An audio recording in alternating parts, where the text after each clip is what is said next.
They thought she was just a quiet kitchen girl. But 30 seconds after they cornered her, one was unconscious, one was crying, and all five finally understood the scars on her wrists weren't from weakness.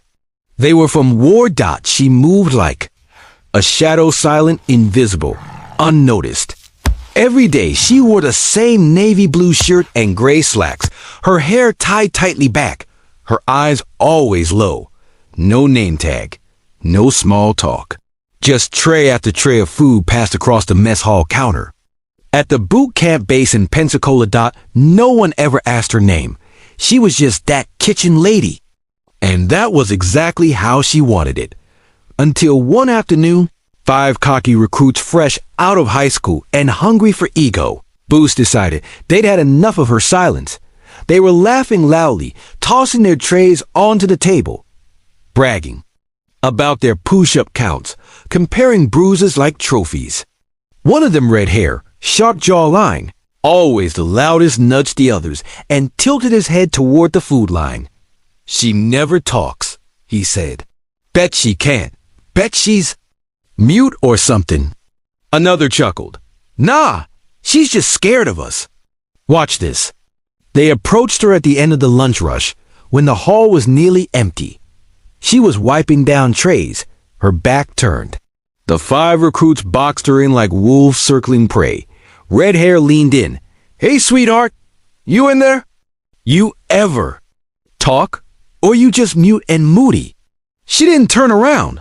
Another step closer. "Hey, we're talking to you. You too good to say hello to future Navy legends?" Still nothing. That's when one of them, the shortest, trying too hard, reached out and grabbed her shoulder. What happened next felt like time slowed in one impossibly fluid movement. She spun, locked his wrist, and dropped him to the floor with a force that made the air snap. The others jumped back, stunned. Red hair lunged. He didn't make it halfway. She sidestepped, used his momentum, and sent him crashing into a metal table. The clang echoed through the hall. Another tried to grab her from behind. She bent, flipped him over her shoulder, and he landed on his back. With a bone-shaking thud, only 2 remained standing. One took a cautious step forward, his bravado shattered. "What the hell? Who are you?" She looked up for the first time. Her eyes were cold. Not angry. Not scared. Trained. She reached into her sleeve, pulled out a faded patch, and dropped it onto the ground between them. Navy SEAL DevGru Team 6. The blood drained from their faces. Red hair groaned from behind a chair, clutching his ribs. You were one of them? SEALs?" She finally spoke. Her voice was quiet, almost tired. Was. That one word was heavier than all the blows she'd just delivered. But the story doesn't end there. Later that evening, word had spread through the base like wildfire. Some recruits laughed it off. Others stayed silent. But one, Marcus Bell, couldn't let it go. He had seen something else that day. Not just the skill, not just the violence, but the pain behind her eyes. That night, when the mess hall was empty, he went back. She was cleaning, just like always. He approached slowly, hands up. "I'm not here to mess with you," he said. I saw the scars on your wrists." She froze. He continued. "My brother came back from Kandahar with those same marks. He didn't talk much either. Not until he broke. I just wanted to say, I'm sorry." Her hands trembled slightly. For the first time, she sat down. And she told him. Her name was Eden Kross. 6 tours, 4 in Afghanistan, 2 in undisclosed locations. 1 failed extraction that cost her team 3 men. Her fiancé, another SEAL, was among them. She blamed herself. The scars were her punishment. "I left the battlefield," she said, "but the war followed me home." Marcus said nothing.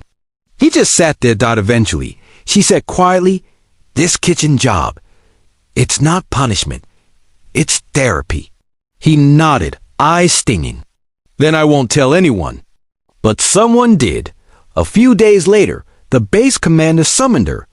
She thought she'd be fired, but instead, he offered her something else. A new position, combat readiness trainer. For elite units, he'd seen the security footage. You don't belong in a kitchen, Eden, he said. You belong training the next generation. They need you. Not just your skill, your scars, too. She hesitated, then she said, only if I get to wear my own name tag. 2 weeks later, 5 humbled. Recruit stood silently in formation as she walked past him in uniform, her boots crisp against the pavement. Her tag read, Instructor Kross USN Ret, and in that moment, they didn't just respect her. They feared her. They learned from her, and maybe in some small way. They helped her begin to heal, because not all battles are fought on the front lines. Some are fought in silence, in cafeterias, in the eyes of those who survived the kind of war you never see on the news. And sometimes, it only takes 30 seconds to realize the quietest one in the room has already lived through more than you'll ever understand.